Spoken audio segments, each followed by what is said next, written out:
ज्ञान चौतीसा पर मैं कई दिनों से बोल रहा हूँ। जहाँ से छोड़ा हूँ वहीं से फिर लेता हूँ। फप्फा फल लागे बड़ दूरी, चाखें सदगुरु दे न तूरी। फप्फा कहे सुनो रे भाई, ऐसे सिर्फ की खबर न पाई। फप्फा फल लागे बड़ दूरी, फा अक्षर से साहिब उपदेश करते हैं। एक एक अक्षर से जिन्होंने उपदेश किया इतना मार्मिक है। अगर इसको आप चाहेंगे तो ज्ञान चौतीसा नाम की पतली पुस्तक में व्याख्या सहित सब मिल जाएगी। एक बुक स्टॉल में है।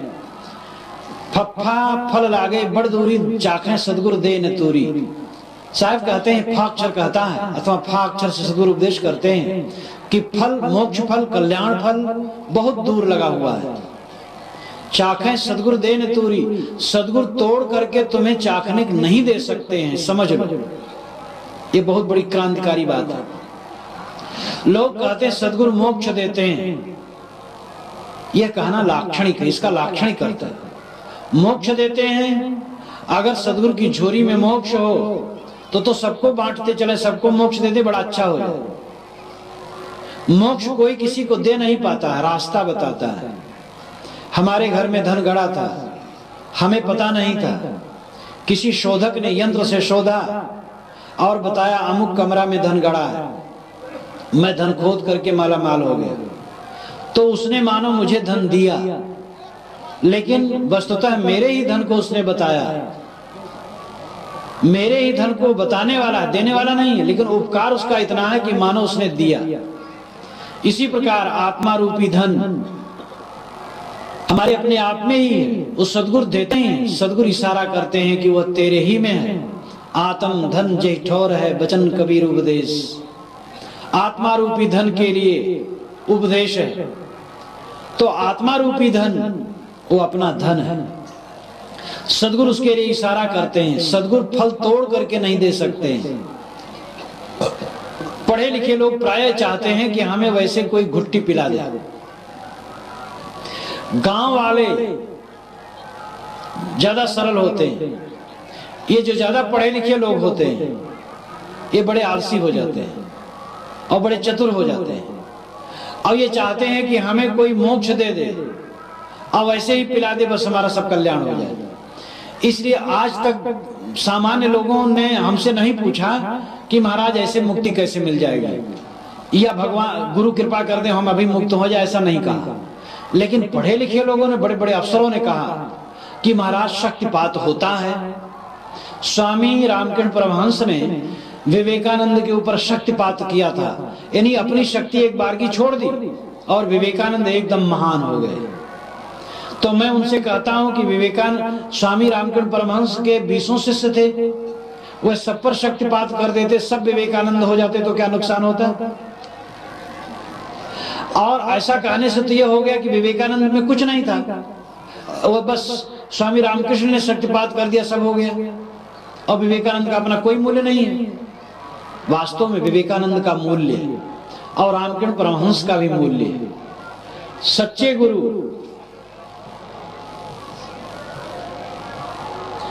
सच्चे गुरु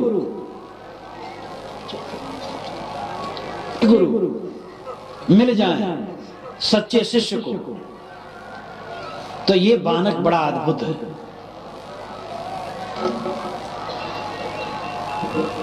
गुरुत्व है पूर्णत्व, शिष्य का शिष्यत्व है समर्पण। और यह जब बानक मिल जाता है तब निश्चित है एक अद्भुत स्थिति आती है। गुरु एक अमृत रस से टपकता हुआ व्यक्तित्व है। जैसे मान लो एक ऐसा फल हो जिसमें से अमृत टपकता हो हरदम, और नीचे एक पात्र रखा हो तो अमृत उसमें टपक टपक करके भरता जाए। गुरु अमृत का व्यक्तित्व है और शिष्य खुला पात्र। लेकिन शिष्य को खुला पात्र होना चाहिए। खुला पात्र का मतलब पूर्ण समर्पण, अपने हृदय को शिष्य गुरु के सामने खोल दे। अब शिष्य तो खोल दे और गुरु में रस ही नहीं है तो क्या आएगा। गुरु में रस है लेकिन शिष्य का हृदय खुला ही नहीं तो कैसे भरेगा। इसलिए दोनों बानक होना चाहिए। अथर्व वेद में एक बड़ा सुंदर मंत्र का अंश है। आचार्य उपनयन मानो ब्रह्मचारिणम कृणुते गर्म मंतः। आचार्य ने शिष्य को उपनयन देने के लिए अपने गर्भ में ले लिया। ध्यान दीजिएगा, लाक्षणिक अर्थ है, एक माँ शिष्य को अपने गर्भ में ले लेती और माँ का खाना पीना उसका खाना पीना होता है। माँ का सांस लेना गर्भस्थ शिशु का सांस लेना होता है। माँ के शरीर की गतिविधि गर्भस्थ शिशु के शरीर की गतिविधि होती है। गर्भस्थ शिशु अलग से कुछ नहीं करता है, केवल माँ के अंगों के द्वारा उसका पोषण होता है। वैदिक ऋषि कहते हैं आचार्य उपनयन मानो ब्रह्मचारिणम कृणुते गर्म मंतः। जैसे माँ ने शिशु को गर्भ में ले लिया और अपने अंगों के द्वारा उसको पोषने लगी, इसी प्रकार गुरु ने, सदगुरु ने शिष्य को अपने गर्भ में ले लिया, उपनयन देने के लिए ले लिया। उपनयन का अर्थ होता है यज्ञोपवीत, ये बाह्य अर्थ है, किंतु उसका लाक्षणिक अर्थ यहाँ है उपनयन नाम दूसरा नेत्र, विवेक का नेत्र, भीतर का नेत्र, विवेक और विचार के नेत्र। विवेक विचार के नेत्र देने के लिए गुरु ने शिष्य को अपने गर्भ में ले लिया। इसका अर्थ यही है कि शिष्य शिशु बन जाए और गुरु मां बन जाए। गुरु को मां हृदय होना चाहिए, विशाल हृदय। शिष्य गलती करे लेकिन गुरु गलती करे तो क्षम्य नहीं हो सकता है। शिष्य गलती करता है तो शिष्य अधकचरा ही है, और गुरु की तो ये आशा नहीं की जाती वो भी अधकचरा होगा। अधकचरा तो गुरु कैसा है फिर? इसलिए कोई आशा नहीं कर सकता गुरु अधकचरा होता है। इसलिए गुरु क्षमा योग्य नहीं है, वो क्षम्य नहीं हो सकता। तो गुरु को मां हृदय होना चाहिए, अपने आध्यात्मिक रस से शिष्य को पोषे, और वो तभी संभव है जब वो स्वयं वैसा पूर्ण हो। गुरुत्व कब आता है? जिज्ञास, मुमुक्ष, साध, संत, गुरु, ये 5 श्रेणियां। ध्यान दीजिएगा, इस दुनिया में कोई आदमी जिज्ञास होता है, ज्ञान की इच्छा वाला होता है। बाकी लोग तो सब कमाते खाते हैं, एक दूसरे से मिलते हैं, कहते भैया आनंद मंगल, कहते खूब चकाचक है, खा पी रहे हैं, जी रहे हैं। वो भले बहुत पढ़े हैं, बड़े ऊंचे पद पर हैं, करोड़ों रुपया कमा के धरे हैं, लेकिन उनका जीवन स्तर कोई ऊंचा नहीं माना जा सकता है। कमाने खाने बच्चे पोसने के अंदर ही है। तो इसलिए इससे आगे जो है वह जो समझता है वह विवेकवान है, जो आत्म कल्याण करता है, आत्मशोधन करता है, वही जीवन जीने का फल पाता है। तो कुछ लोग जिज्ञास होते हैं, ज्ञान की इच्छा वाले होते हैं। मैं कौन हूं? जगत क्या है? मेरा कर्तव्य क्या है? जीवन किस लिए मिला? क्या रोटी के लिए मिला? रोटी खाता रहूं? क्या 2-4 बच्चे पैदा करके उन्हीं में उलझता रहूं, इसी के लिए जीवन है? जिज्ञास, ऐसे आदमी कहते जिज्ञास, यानी ज्ञान की इच्छा वाला। उसके बाद दूसरे अगली पीढ़ी होती है, अगला दर्जा आता है मुमुक्षु का। जब वो जिज्ञास होता है, किसी गुरु के पास जाता है और आत्मा अनात्मा का बोध प्राप्त करता है, तो उसमें मुमुक्षा भावना होती है, मोक्ष की इच्छा होती है, छुटकारा की भावना होती है। जब छुटकारा की भावना होती है तो राग द्वेष से मुक्त होने का प्रयास करता है। जब मुक्त होने का प्रयास करता है तो वो साधक होता है, और इसलिए उसको साधु कहा जाता है। वो कभी मन से हार जाता है, कभी मन को जीत लेता है, ये प्रक्रिया चलती है। फिर किसी दिन ऐसा आ जाता है कि मन को पूर्ण रूप से जीत लेता है, तो वो संत हो जाता है। अपने को संत कहता नहीं, लेकिन वो संत हो जाता है, पूर्णत्व प्राप्त कर लेता है। और जब पूर्णत्व प्राप्त कर लिया तो उन्हीं पूर्णत्व प्राप्त लोगों में से कुछ लोग गुरु होते हैं, सदगुरु होते हैं। गुरु तो नहीं कहना चाहिए, सदगुरु कहना चाहिए, क्योंकि माता पिता भी गुरु हैं, दीक्षा देने वाला गुरु है, कान छेदने वाला गुरु माना जाता है, विद्या पढ़ाने वाला गुरु माना जाता है, एक एक विषय का ज्ञान देने वाला गुरु माना जाता है। तो गुरु तो बहुत है, लेकिन सदगुरु केवल एक है। सदगुरु मिले थे जाने जिम संशय भ्रम समुदाय। गोस्वामी जी ने कहा सदगुरु मिलने से सारे संदेहों का अंत हो जाता है। कबीर साहब ने कहा, जाको सदगुरु न मिला व्याकुल दोदिस धाय, आंख न सूझे बावरा घर जरे घूर बुताए। तो सदगुरु की महती आवश्यकता है। तो सदगुरु पद बड़ा उच्च है। जो सत्य प्राप्त कर लेते हैं, पूर्णत्व प्राप्त कर लेते हैं, वह सब के सब सदगुरु नहीं होते, क्योंकि पूर्णत्व प्राप्त करने के बाद भी उस पूर्णत्व में ठहरा रहना जीवन भर, ये बहुत योग्यता का काम है। और अगर वो दूसरे को तारने के चक्कर में पड़ गए और कहीं कमजोर होकर के डगमगाने लगे तो गड़बड़ होगा।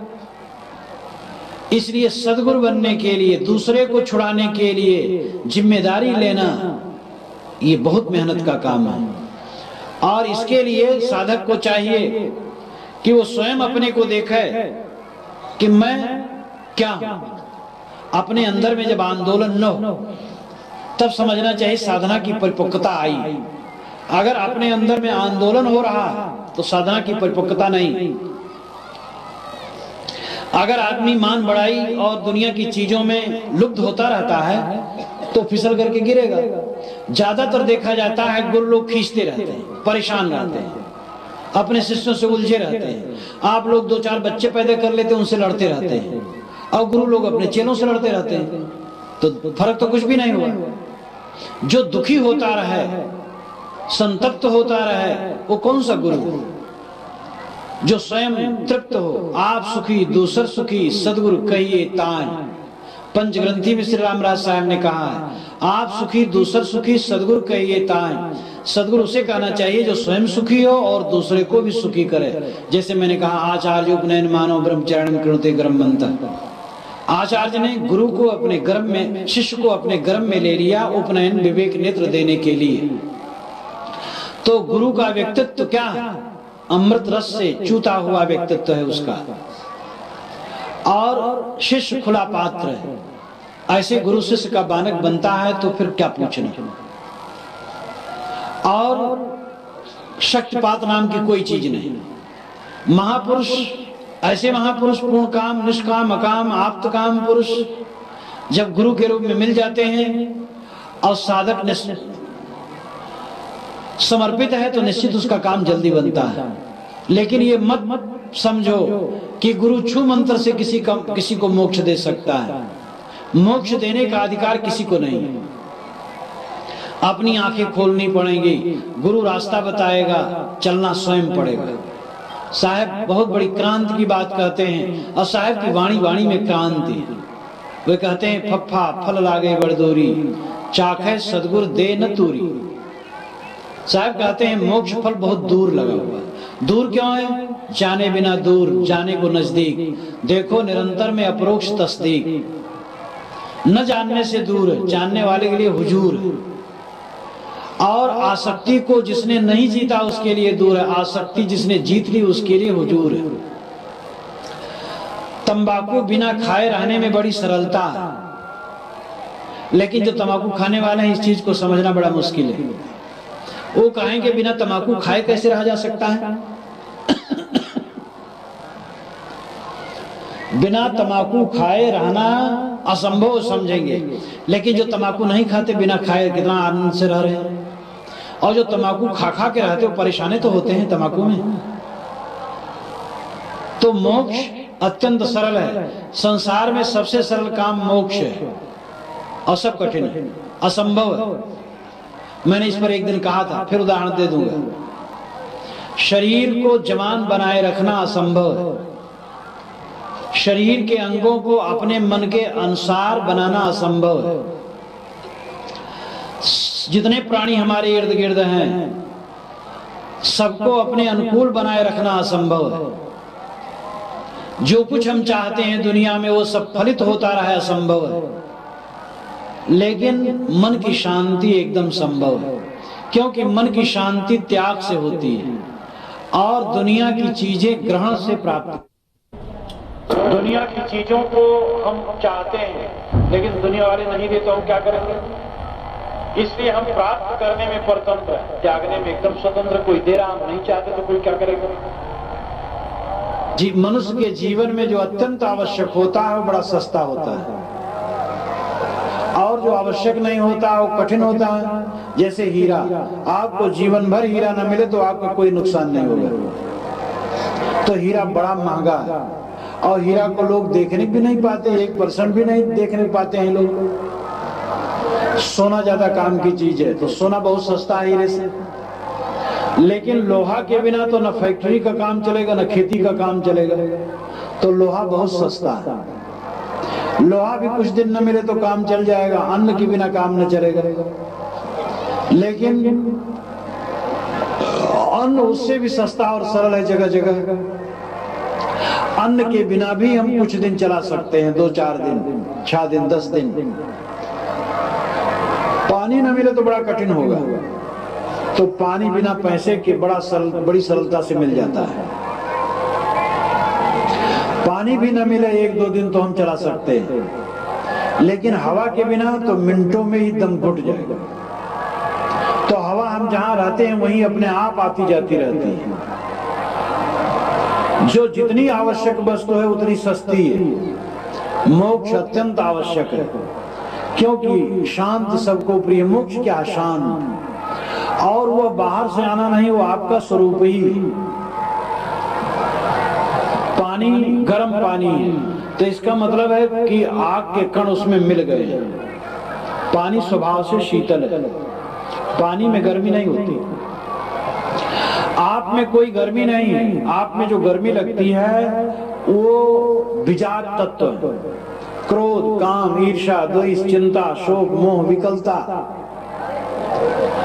ये सब सारी गर्मियां ये विजात तत्व हैं, आपका सजात तत्व नहीं है। ये बाहर से आया हुआ है, आपका स्वरूप नहीं है। क्रोध आता है और चला जाता है, काम आता है और चला जाता है। काम क्रोध आपके स्वरूप होते तो आपसे कभी अलग न होते। इसलिए अपने स्वरूप को पहचानो। तुम्हारा स्वरूप निर्मल है, शुद्ध है, और उसको ऐसे बनाए रखने में सर्वथा समर्थ हो। जिंदगी भर आदमी निष्काम बन करके रह सकता है, काम में जिंदगी नहीं बीत सकती है। जितने क्षण आदमी कामातुर होता है उतना क्षण वो कितना विवल, मलिन और पीछे से पश्चाताप में कैसा घिर जाता है। इसलिए काम आपका स्वरूप नहीं है। काम आपका स्वरूप होता तो आनंदप्रद होता, लेकिन काम में आप विवल, दुखी और चिंतित हो जाते हैं। और आप अंदाजिए कि काम में आप पूरी जिंदगी निभा नहीं सकते हैं। पूरी जिंदगी क्या, एक दिन भी पूरा काम में नहीं निभा सकते, लेकिन निष्काम में पूरी जिंदगी आनंद में निभा सकते हैं। क्रोध जब आता है, जितने क्षण क्रोध रहता है उतने क्षण में आदमी का नरक हो जाता है। 10 मिनट के लिए क्रोध आ जाए, 10 मिनट महारौरव नरक। अब आप पूरी जिंदगी क्रोध में कैसे बिताएंगे? लेकिन क्रोध का त्याग करके प्रेम में और क्षमा में पूरी जिंदगी बिताना बड़ा सरल है, बड़ा आनंदप्रद है। घृणा में जिंदगी नहीं बिताई जा सकती है, प्रेम में बिताई जा सकती है। आपका स्वरूप काम क्रोध नहीं, आपका स्वरूप निर्मल है, शुद्ध है। यानी हर आदमी का जो अपना आपा है वो शुद्ध है। इस आपा को समझो। आपा के 2 अर्थ हैं। आपा नाम शरीर और प्राणी पदार्थों का अहंकार, और आपा का अर्थ है निज स्वरूप, निज तत्व, आत्म तत्व।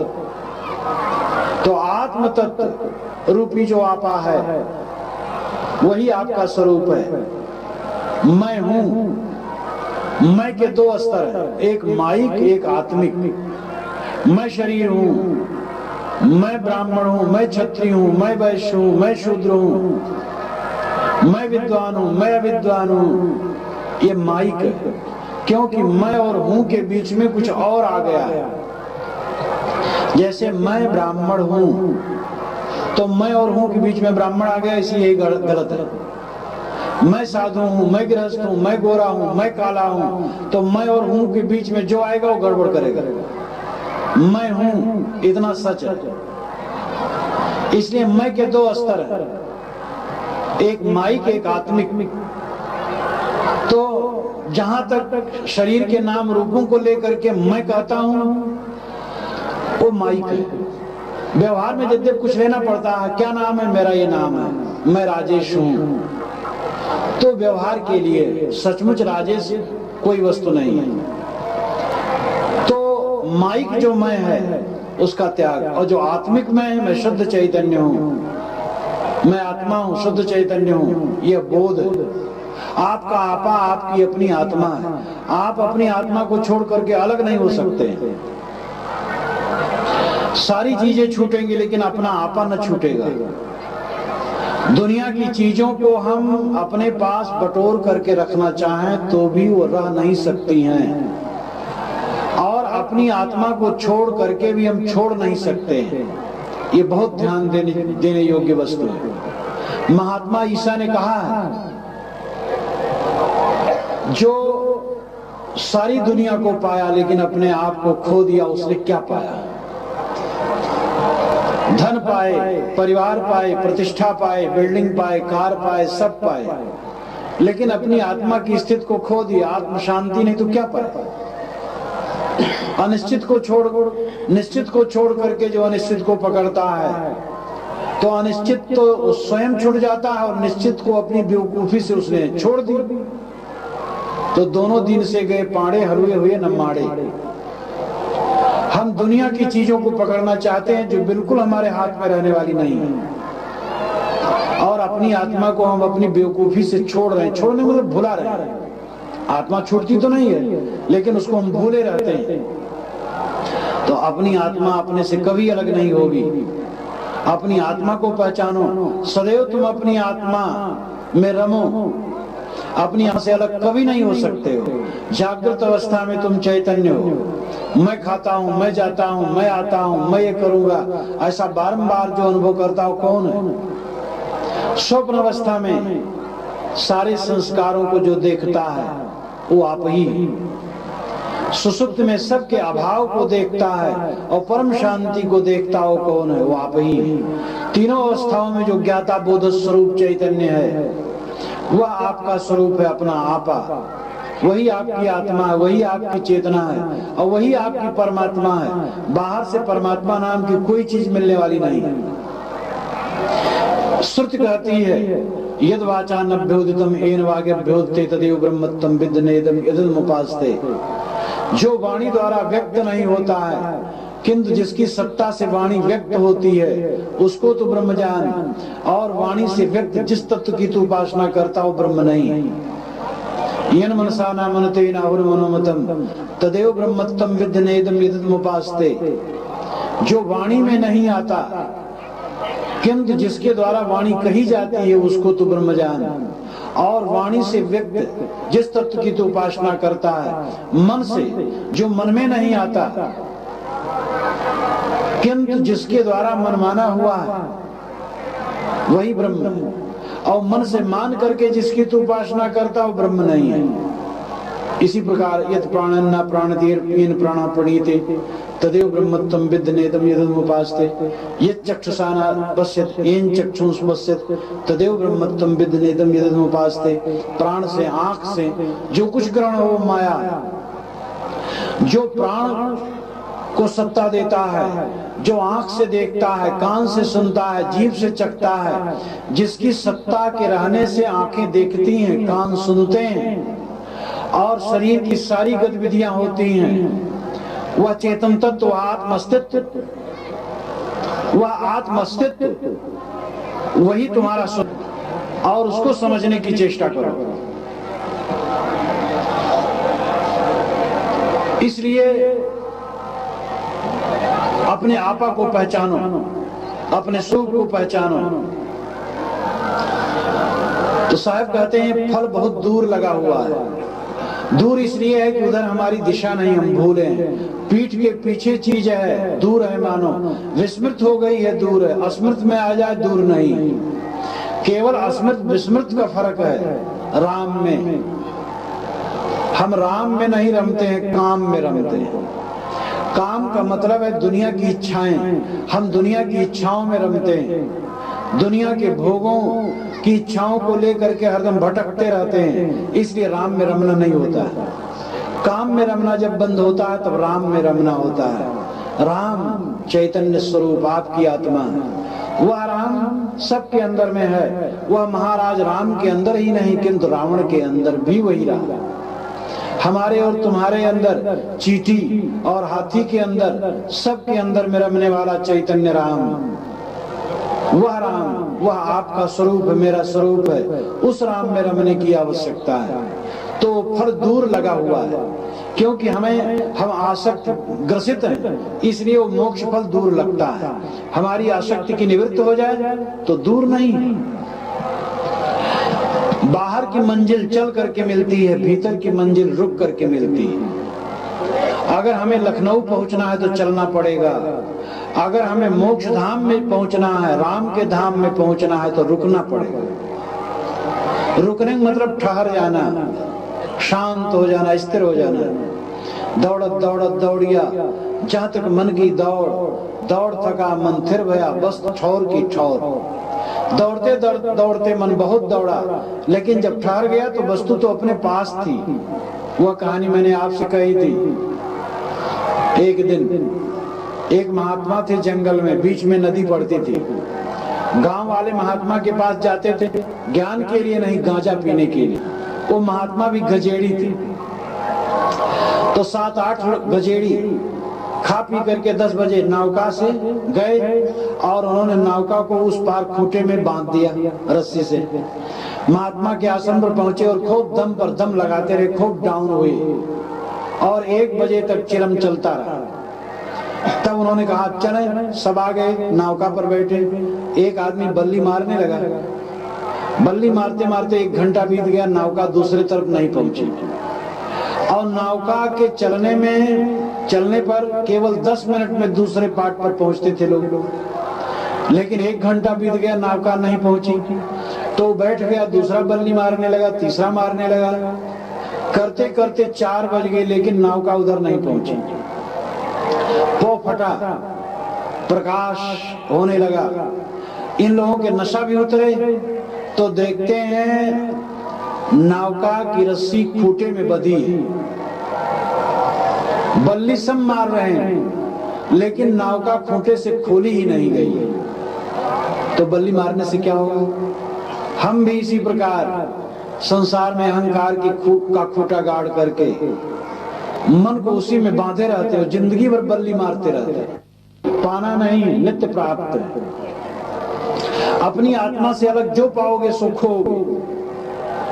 इसलिए आत्मा से अलग राम को ढूंढना नहीं। साहब कहते हैं मोक्ष दूर है, क्योंकि हमारे मन में भ्रम है।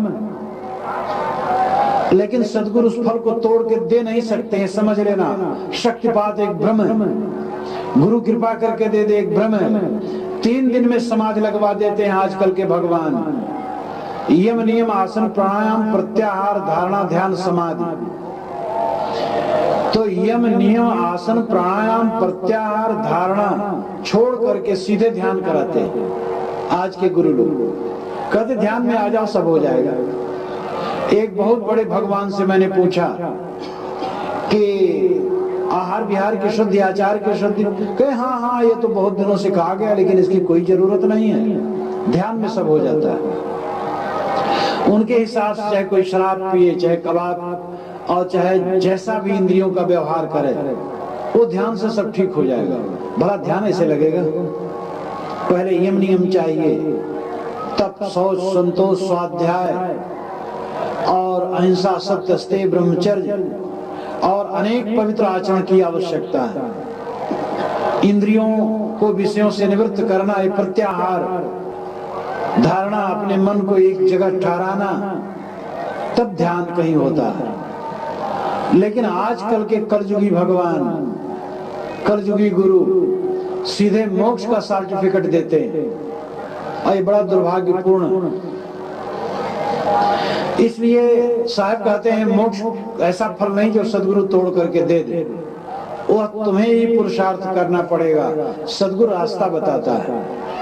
और जो मैंने अभी पहले समर्पण भावना वाला कहा था, उसमें भी ये मत समझिएगा कि वो सस्ती बात है। जैसे मैंने कहा था, गुरु एक अमृत रस से टपकता हुआ व्यक्तित्व और शिष्य खुला पात्र है। खुला पात्र होना कोई मामूली बात है? सारे अहंकार को छोड़ करके सदगुरु के सामने शिष्य बन जाना बहुत बड़ा त्याग है। और फिर ऐसा सदगुरु हो जिसका पूरा व्यक्तित्व अमृत रस से भरा हो और उसके अंग संग से हमारे जीवन में परिवर्तन होता चला जाए, तो समर्पण ही महात्याग होगा। अंत में शिष्य का कर्तव्य है उसे साधना करनी पड़ेगी। चाखें सदगुरु दे न तूरी, फफ्फा कहे सुनो रे भाई, स्वर्ग पताल की खबर न पाई। साहब कहते फाक्षर कहता है कि लोग स्वर्ग और पाताल की बात नहीं समझते। स्वर्ग पाताल का मतलब समग्रता, जड़ और चेतन, विश्व सत्ता, इसकी वो खबर नहीं, तत्व को बूझते नहीं। मोक्ष चुटकी बजाते मोक्ष देने की बात, किसी नदी में नहाते ही मोक्ष की बात, कोई नाम मुख से लेते ही मोक्ष की बात, कोई पूजा करते ही मोक्ष की बात, ये तत्व बोध का लक्षण नहीं। तत्व बोध में कारण कारज की एक व्यवस्था है, संसार में कारण कारज की व्यवस्था है, उसके तहत होता है। कुछ होने पर कुछ होता है, अचानक नहीं होता है। हमारे जीवन में बंधन है तो निश्चित है इसके मूल में कुछ है, अविवेक है, अविद्या, दुर्बुद्धि, तब ये बंधन है। और ये बंधन ऐसे झट से नहीं कट जाएगा, इसके लिए सद्बुद्धि आनी चाहिए, अविद्या हटनी चाहिए, तभी बंधन कटेगा। तो इसलिए कुछ होने से कुछ होता है। दुनिया में नियम है, पेट क्यों गड़बड़ हो गया? क्योंकि हमने अधिक खाया या गरिष्ठ खाया है। अब वो मंत्र जप करके पेट कैसे ठीक हो जाएगा? उसके लिए जरूरी है उपवास करो, और पेट जब खाली हो जाए, हल्का हो जाए, उसके पश्चात फिर संतुलित भोजन किया करो, पेट ठीक हो जाएगा। अब डट करके खाते भी जाओ गला तक, और फिर कोई मंत्र जप करके कैसे अच्छा हो जाएगा? इसलिए सर्वत्र कारण कारज की अटूट व्यवस्था है। कारण कारज की व्यवस्था को समझना और समझ करके तदनुकूल आचरण करना मानो सबसे बड़ा धर्म, जिसको वैदिक ऋषियों ने ऋत कहा। मैंने कहा नहीं था ऋतस्य तंतुम विततम, ऋत के तंतु सर्वत्र परिपूर्ण। ताना बाना जैसे कपड़े में है, वैसे सारी दुनिया में ऋत के तंतु हैं। वेद में ऋत के 3 अर्थ हैं, यज्ञ का विधान, प्रकृति के नियम, नैतिकता के नियम। यज्ञ के विधान को भी ऋत कहते हैं। कैसे हवन कुंड खोदना चाहिए, किस यज्ञ में कितने हवन कुंड, सोमरस घड़ा कहाँ रखना चाहिए, ब्रह्मा होता उद्गाता अध्वर्य, ये सब कहाँ बैठेंगे, यजमान कहाँ बैठेगा, कितनी कितनी क्रियाएं होगी, इस सारे विधान का नाम है ऋत। लेकिन बड़ा स्थूल अर्थ है ये। ऋत का दूसरा उत्तम और चिंतनपूर्ण और तात्विक अर्थ है प्रकृति के नियम। पानी कैसे बरसता है, सूखा कैसे पड़ता है, भूचाल कैसे आती है, क्या देवता की कृपा से देवता उंगली हिला देता आ जाता है? ये सब कुछ नहीं, उसके नियम। जैन धर्म में लिखा है कि अप्सराएं पाताल में नाचती हैं, जब वो ज्यादा नाचने लगती हैं तब भूचाल आ जाती है। शेषनाग अपने फण पर रखे हैं इस पृथ्वी को, और जब जरा बहुत गरुआ जाते हैं तो थोड़ा उसको टसकाते हैं, बस भूचाल आ जाता है। ये सब पौराणिक गाथाएं हैं, लेकिन वैज्ञानिक बतलाते हैं कि जमीन के अंदर में ऐसी जगहें हैं जहां दहकती हुई आग, और ऐसी पृथ्वी भर में पानी के भी अंश हैं। पानी के स्रोत बहते हैं, बड़ी बड़ी धाराएं बहती हैं, और बहते बहते कहीं मिट्टी कटते कटते ऐसी जगह धारा पहुंच गई जहां आग है तो भाप बन जाता है। वो भाप निकलने की जगह नहीं होती, इसलिए पृथ्वी डगमगा जाती है। जितना अधिक भाप होता है उतना भूचाल। तो सबका कारण कार्य व्यवस्था है, लेकिन आदमी हर बात देवबात से जोड़ता है। पानी क्यों नहीं बरसता है? भगवान खुश नहीं है। बरस गया ज्यादा क्योंकि खुश है, और ज्यादा बरसा दिया तब भी खुश नहीं होगा जब देश का देश बह जाता है। ये सब कुछ नहीं। पानी बरसने के जितने कारण है प्राकृतिक और वो जड़, उनको ज्ञान नहीं है। योग्यता होगी पानी बरसता जाएगा, चाहे आपका नुकसान हो या फायदा हो। और योग्यता नहीं होगी तो नहीं बरसेगा, चाहे नुकसान हो चाहे फायदा हो। प्रकृति में अपने नियम है और नियमों के तहत सारा संसार चलता है। और तीसरा रित का अर्थ है नैतिक नियम। उस नैतिक नियम पर हमें ध्यान देने की जरूरत है। अब भूचाल और सूखा और दाह, इसमें हमारा अधिकार तो नहीं है कि बदल दे, लेकिन नैतिक नियम जो रहता है उसको हम बदल सकते हैं। हत्या करने वाले का चित्त संतुष्ट नहीं हो सकता, झूठ बोल करके किसी के चित्त में शांति नहीं आ सकती, दुर्व्यसन करके जीवन में सदाचार नहीं आ सकता, तंबाकू, गांजा, भांग, बीड़ी, सिगरेट, शराब, कबाब, ये सब सेवन करके जीवन में स्वच्छता नहीं आ सकती, छल छद्म करके, धोखा दे करके जो जीवन बिताता है उसके जीवन में शांति नहीं आ सकती। ये कारण कारज की व्यवस्था है। ऋत यानी प्रकृति के नियम, ऋत यानी नैतिकता के नियम। इसलिए कुछ होता है तो उसके पीछे कुछ कारण होता है। धर्म, जो तथाकथित धर्म है, ये सबको ओझल कर दिया है। जैसा स्थूल बुद्धि से लोग समझते हैं, सब भगवान कर देता, सब देव कर देता, सब देवबाद। अरे तुम जैसा देव कौन होगा? तुम अपने देवत्व को क्यों नहीं समझते हो? और अपने अंदर में जो शैतान बैठा उसको क्यों नहीं समझते हो? एक संत ने मुझसे पूछा था इसी छावनी में आकर के कि महाराज, यह मन तो निर्मल भया जैसे गंगा नीर, पीछे पीछे हर फिरे कहें कबीर कबीर। इस दोहा का अर्थ मैंने कई जगह पूछा, ठीक से संतोषजनक उत्तर नहीं मिलता। विद्वान लोग भी कहते हैं कबीर की गर्भोक्ति। कबीर कहते हैं हमारा मन गंगा के पानी के समान निर्मल हो गया है और हमारे पीछे पीछे हरि घूमते हैं और कहते हैं कबीर साहब मैं आपकी क्या सेवा करूं। तो कबीर की गर्भोक्ति यानी गर्भ भरी बात है। मैंने कहा विद्वान लोग जब अर्थ नहीं लगा पाते हैं तो अपने अज्ञान को छिपाने के लिए कबीर की गर्भोक्ति कह देते हैं। वास्तव में यहाँ लाक्षणिक अर्थ है, शाब्दिक नहीं। हर कोई व्यक्ति नहीं जो किसी के पीछे घूमे, जिसका मन निर्मल हो जाता है गंगा पानी के समान। यद्यप आजकल का गंगा का पानी निर्मल नहीं है, हरिद्वार ऋषिकेश का निर्मल है, लेकिन यहाँ का निर्मल नहीं है। साहब ने गंगा के पानी को जब देखा होगा, निश्चित है अत्यंत निर्मल रहा, इसीलिए उन्होंने कहा यह मन तो निर्मल भया जैसे गंगा नीर। तो क्या होता है? पीछे पीछे हर फिरे, किस लिए? कहें कबीर कबीर। पीछे पीछे भगवान घूमते हैं, कबीर साहब मैं आपकी क्या सेवा करूं। ये गर्भोक्ति नहीं, वास्तविकता। हरि को व्यक्ति मत समझो। मन का पवित्र वातावरण हरि, मन का गंदा वातावरण शैतान।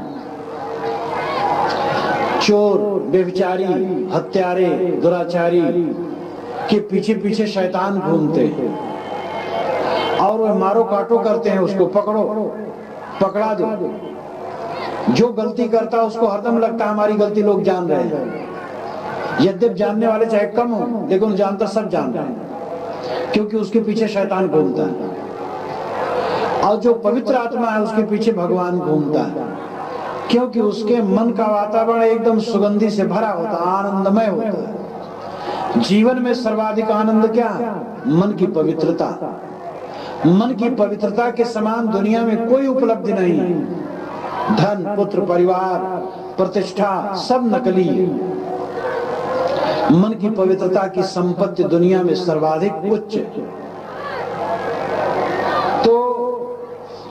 साहब कहते हैं जब मन निर्मल हो गया गंगा पानी के समान, तब पीछे पीछे मानो भगवान घूमते हैं और वे सेवा करते हैं। हमारे पवित्र कर्म ही हमारी सेवा करते हैं, हमारे गंदे कर्म हमें पीड़ित करते हैं। अपने कर्मों को छोड़ करके कोई भगवान शैतान हमें सुख दुख नहीं देता। यह जब तक हम नहीं समझते हैं, कभी भी हम अपने कदमों पर खड़े नहीं हो सकते हैं, कभी हम अपने कर्मों को सुधार नहीं सकते। इसलिए इस दोहा का अभिप्राय गर्वोक्तिपूर्ण नहीं किंतु तथ्य है। जब भगवान को हम एक व्यक्ति मान लेते हैं तब गर्वोक्ति लगती है, और भगवान का वास्तविक स्वरूप है वो मन की निर्मलता ही भगवान का स्वरूप है। और उस अवस्था में मानो उसके आगे पीछे भगवान ही घूमता है। पवित्र आत्मा के लिए सदैव आनंद आनंद है। तो सदगुरु कहते हैं स्वर्ग पताल की खबर न पाई। स्वर्ग पताल का लाक्षणिक अर्थ समग्रता, जड़ और चेतन, अस्तित्व का हमें बोध नहीं है, प्रकृति का बोध नहीं है, आत्मा का बोध नहीं है, जड़ चेतन का बोध नहीं, कर्म का बोध नहीं, कर्म फलों का बोध नहीं है, और दुनिया के नियमों का बोध नहीं। नियमों का बोध न होने की वजह से हम समझते हैं कोई हमें बाहर से मोक्ष दे देगा, बाहर से कल्याण टपक पड़ेगा। ये बिल्कुल गलत है।